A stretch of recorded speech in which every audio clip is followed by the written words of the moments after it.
పచ్చి బఠానీ జొన్న రవ్వ ఇడ్లీ.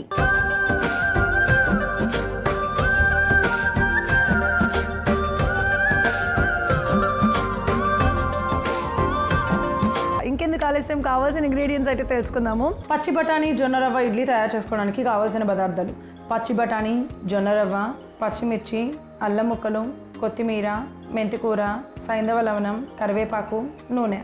సో మరి ఆలస్యం లేకుండా స్టార్ట్ చేద్దాం. ముందుగా ఏం చేద్దాం? సో ముందుగా మనం ఒలిచి పెట్టుకున్నటువంటి పచ్చి బఠానీ ఉన్నాయి చూసారు, చాలా ఫ్రెష్గా ఉన్నాయి. సో వాటిని మనం ఏమి ఉడకబెట్టట్లేదు, అలానే తీసుకుంటున్నాము. ఆ పచ్చి బఠానీ ఒకటి, తర్వాత మిగతా ఇంగ్రీడియంట్స్ అన్నీ ఉన్నాయి కదా, ఆల్మోస్ట్ అన్ని కూడా మంచిగా గ్రైండ్ చేసుకొని మనకి ఇడ్లీకి కావాల్సిన కన్సిస్టెన్సీ కలుపుకోవాలి, బటర్లా కలిపేసుకోవాలి. Okay okay. సో అయితే గ్రైండ్ చేసుకుందామా? ఫస్ట్ బఠానీలు వేసేసుకుందాం. అన్ని వేసేసుకుందాం ఒక్కొక్కటి. ఓకే, బఠానీలు. ఇప్పుడు ఇంకొక విషయం ఏంటంటే, మనకి బయట పచ్చి బఠానీ కొంచెం అడల్ట్రెంట్ ఫామ్ అంటారు, అంటే కల్తీవి కూడా దొరుకుతున్నాయి. అవి ఎలా అంటే మనకి రోస్టెడ్ చనాదాలు ఉంటాయి కదా, దానికి గ్రీన్ కలర్ ఏమంటారు ఇచ్చేసేసి ఆర్టిఫిషియల్ కలరింగ్ ఏజెంట్ ఇచ్చి అవి బఠానీగా అమ్ముతున్నారు అనమాట. సో అందుకనే మనం పచ్చి బఠానీలు మనకి సీడ్ ఫామ్లో దొరుకుతాయి చూసారా, అంటే మనం ఒలుచుకోవాలి. అలా కూరగాయలలో వెళ్ళి కొనుక్కుంటే అప్పుడు మనకు ఎగ్జాక్ట్గా మనకు బఠానీ దొరికిపోతుంది. ఓకే, సో బఠానీలు అనమాట. ఒక కప్పు బఠానీలు, కరివేపాకు ఒక 4 వేయినా, ఒక 4 కరివేపాకు జస్ట్ ఫ్లేవర్ కోసం. అలాగే కొత్తిమీర ఇప్పుడే వేసేనా? ఓకే, కొత్తిమీర, మెంతికూర ఒక చిన్న కప్పు, పచ్చిమిర్చి, అల్లము. పచ్చిమిర్చి కూడా మనం ఒక 5 పచ్చిమిర్చీలు వేసుకున్నాం. అలాగే అల్లం కూడా ఒక 1/2 కప్పు వేసుకుంటున్నాం, లేదంటే ఒక పెద్ద ముక్క అనమాట. సైంధవ లవణం, సరిపడా సైంధవ లవణం అన్నీ వేసేసుకొని ఇప్పుడు మిక్స్ పెట్టేసుకుందాం. అంటే మనకి కావాల్సి వస్తే కొద్దిగా నీళ్లు పోసుకొని మెత్తగా పేస్ట్ లాగా చేసుకోవాలి, అంతే కదా? ఓకే. అంటే మనకి ఇడ్లీ పిండి తయారు చేసుకుంటాం కదా, సో ఇడ్లీ వేసుకోవడానికి వీలైనంత కన్సిస్టెన్సీగా మనం తయారు చేసుకోవాలి ఫైనల్గా. సో మనం జొన్న రవ్వ పెట్టుకున్నాం కదా, సో అది కూడా ఈ మిశ్రమంలో యాడ్ చేసేసి మనం చక్కగా గ్రైండ్ చేసేసుకున్నాం. ఓకే, ఒక 1/2 కప్పు జొన్న రవ్వ. మనకి ఫస్ట్ ఇలా మిక్సీ ఒకసారి గ్రైండ్ చేసుకొని తగినంత నీళ్లు పోసుకొని ఇడ్లీ కన్సిస్టెన్సీ ఎలా అయితే ఉంటుందో అలా తయారు చేసుకోవాలన్నమాట. మీరు చూసుకొని తగినంత నీళ్లు పోసుకొని తయారు చేయండి. సో ఇప్పుడు మేము కూడా అలాగే తయారు చేస్తాం. సో ఇప్పుడు ఈ మిశ్రమాన్ని అంతా కూడా మనం చక్కగా గ్రైండ్ చేసేసుకుందాం. ఓకే, సో ఇప్పుడు మనం గ్రైండ్ చేసుకున్నటువంటి మిశ్రమం ఎలా ఉందో చూద్దాం. చూసారా ఎంత చక్కగా ఉందో, చక్కగా గ్రీన్ కలర్గా.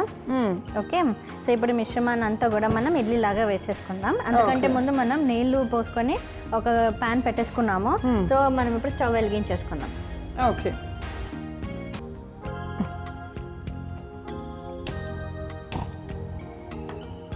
సో స్టవ్ వెలిగించుకొని బాండీ పెట్టేసుకున్నాము.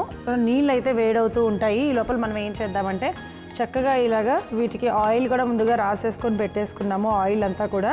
సో దీంట్లో వేసేసుకుందాం అనమాట ఈ కలుపుకున్న మిశ్రమం. మనం ఆల్రెడీ తగినంత సైంధవ లవణం కూడా వేసుకున్నాం కాబట్టి దీంట్లో కొద్దిగా అలాగా చిన్న చిన్న ఇడ్లీ లాగా వేసేసుకుందాం. వేసుకొని దాంట్లో పెట్టేసుకుందాం. ఓకే, అమ్మయ్య, ఎస్. అలాగే ఆ 3 వేసేసుకొని చక్కగా ఉడికిచ్చేసుకుందాము. ఈ లోపల నేను వేసేసి అలా పెట్టేస్తాను మ్యామ్.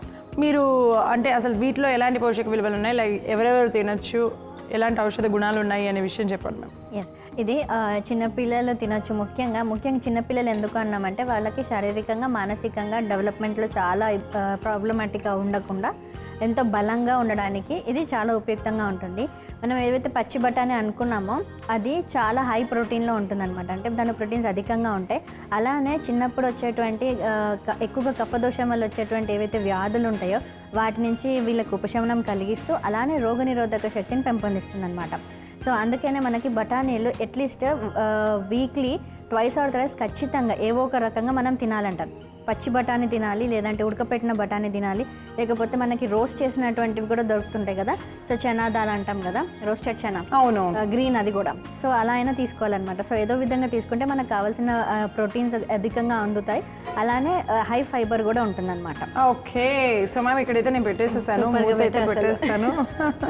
సో చూడడానికి చాలా బాగుంది కదా. ఫస్ట్ అయితే కనుక మూత పెట్టేసుకుందాము. వీటికి ఉడకడానికి ఎలాగో టైం పడుతుంది కాబట్టి ఈ లోపల మేడం మనకి ఇన్ఫర్మేషన్ అందిస్తున్నారు, లైక్ ఏం తయారు చేసుకోవాలి, ఎలా ఏంటి అన్నది విందాము.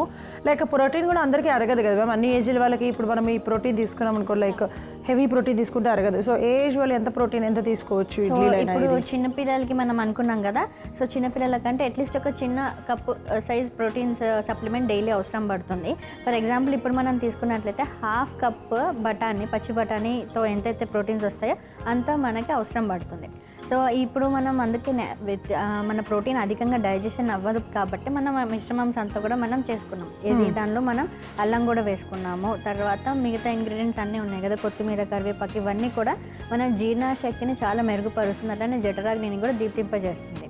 అందుకని ఈ మిశ్రమం అనేటువంటిది చాలా ఇంపార్టెంట్. మనం ఏమేమి కలుపుతున్నాం దాంట్లో, అది ఎలా తీసుకుంటున్నాం, ఎలా మనం ప్రిపేర్ చేస్తున్నాం, ఈ ప్రాసెస్ కనుక మనం సరిగ్గా ఫాలో అయితే మనకి ఆ ఆహారం తీసుకోవడం వల్ల వచ్చేటువంటి ఔషధ గుణాలు అలానే ఆరోగ్య ప్రయోజనాలు అన్నీ కూడా అందుతాయి. ఓకే, సో ఇలా అనేది కంపల్సరీగా తీసుకోవాలన్నమాట.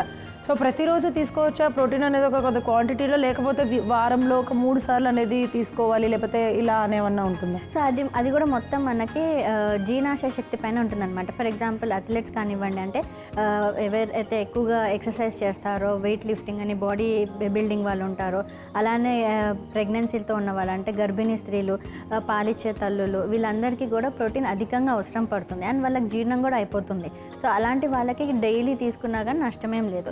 సో మిగతా వాళ్ళు ఎంత జీర్ణించుకునే శక్తి ఉందో దాన్ని బట్టి ఆహారం కానీ ఇలాంటి అధికమైనటువంటి ప్రోటీన్ సప్లిమెంట్ తీసుకోవాలన్నమాట. ఓకే, సో ఎక్కువ తొందరగా జీర్ణం అవ్వదు అనుకున్న వాళ్ళు కొద్దిగా తక్కువ మోతాదులో తీసుకోవాలి. అంటే ఇప్పుడు మనకి జొన్న రవ్వ కూడా ప్రోటీన్, దాంతోపాటు ఇంకా మనకి జొన్న రవ్వలో ఏమేమి లభిస్తాయని ఎవరెవరు తీసుకోవచ్చు? సో జొన్నలలో మనకి ముఖ్యంగా హై ఫైబర్ కంటెంట్ అని చెప్పాము కదా, ఎందుకంటే జొన్నలు అనేటువంటివి కూడా మన తృణధాన్యాలలో ఒక శాఖకి చెందినటువంటి ధాన్యాలు అనమాట. సో ఈ తృణధాన్యాలు అనేటువంటివి మనకి వాతాన్ని చాలా పెంపొందిస్తుంది అనమాట. సో దానివల్ల ఏమవుతుందంటే మనకి ఆహారం జీర్ణం అవుతుంది, అలానే అధికమైనటువంటి ఫైబర్ కంటెంట్ ఉండడం వల్ల కూడా మనకి మలబద్ధకం అది రాకుండా మోషన్ కూడా ఫ్రీగా అవుతుంది అనమాట. అలానే వాతం కూడా కొంచెం కంట్రోల్లోనే ఉంటుంది. సో ఇది ఎలా అయినా సరే ఉడకడానికి ఇంకొక 5 నిమిషాలు పడుతుంది కాబట్టి ఒక 5 నిమిషాలు వెయిట్ చేద్దాం.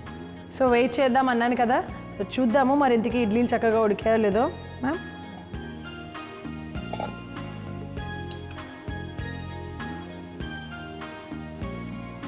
ఎస్, సో స్పూన్కి అంటుకోలేదు కాబట్టి పర్ఫెక్ట్గా ఇడ్లీలు ఉడికిపోయినట్టే. ఇప్పుడు మనం స్టవ్ ఆఫ్ చేసి ఇడ్లీని ప్లేటింగ్ వేసుకుందాం, ప్లేట్లో వేసేసుకుందాం ఏం చక్కగా.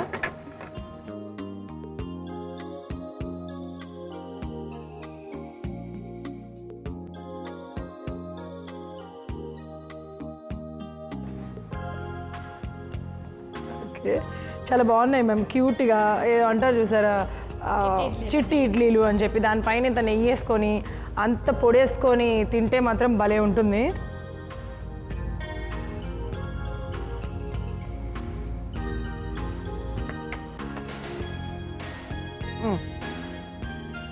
యా, సో ఇవైతే ఇడ్లీలు మనం సర్వ్ చేసేసుకున్నాము, అయిపోయింది. అయిపోయిందా? ఈరోజు అయితే చాలా ఇడ్లీలు వచ్చేసినాయి. అసలు ఇది చూస్తే నాకు ఒక డిజైన్ లానే ఉంది, కానీ ఒక బేబీ ఇడ్లీలు, బేబీ బుడి సైజుల్లో భలే ఉన్నాయి, క్యూట్గా. యా, సో ఇది చాలా ఎనర్జెటిక్ అనమాట. సో బలవర్ధకంగా ఉంటుంది, చాలా బల్యంగా కూడా ఉంటుంది అనమాట. సో చిన్నపిల్లలకి ముఖ్యంగా చాలా బాగుంటుంది టేస్ట్ పరంగా కూడా. సో పెద్దవాళ్ళు కూడా తీసుకోవచ్చు, ఎవరైతే కొంచెం బలహీనంగా ఉన్నారో వారందరూ బలాని కోసమని తీసేసుకోవచ్చు. అండ్ దీంతో ఎముకల పుష్టి కూడా కలుగుతుంది అనమాట. సో 2 వేస్గా మనకు ఉపయోగపడుతుంది. సో ఇంత రుచికరమైనటువంటి మనకి బఠానీ జొన్న రవ్వ ఇడ్లీ రెడీగా ఉంది. పచ్చి బఠానీ జొన్న రవ్వ ఇడ్లీ తయారు చేసుకోవడానికి కావాల్సిన పదార్థాలు: పచ్చి బఠానీ, జొన్న రవ్వ, పచ్చిమిర్చి, అల్లం ముక్కలు, కొత్తిమీర, మెంతికూర, సైంధవ లవణం, కరివేపాకు, నూనె. పచ్చి బఠానీ జొన్న రవ్వ ఇడ్లీ తయారు చేసుకునే విధానం: ముందుగా ఒక మిక్సీ జార్ తీసుకొని అందులో 1 కప్పు పచ్చి బఠానీ, కరివేపాకు, కొత్తిమీర, మెంతికూర, పచ్చిమిర్చి, అల్లం ముక్కలు, సైంధవ లవణం, జొన్న రవ్వ వేసి మెత్తగా గ్రైండ్ చేసుకోవాలి. మరొక వైపు స్టవ్ వెలిగించి ఇడ్లీ పాత్రలు పెట్టుకొని నీళ్లు పోసి నీళ్లు మరిగాక గ్రైండ్ చేసుకున్న మిశ్రమాన్ని చిన్న చిన్న ఇడ్లీలా వేసుకొని మూత పెట్టుకొని ఉడికించుకోవాలి. ఇడ్లీలు బాగా ఉడికాక స్టవ్ ఆఫ్ చేసి ప్లేట్లోకి తీసుకుంటే ఎముకలకు బలాన్ని, శరీరానికి పుష్టిని అందించే పచ్చి బఠానీ జొన్న రవ్వ ఇడ్లీ రెడీ.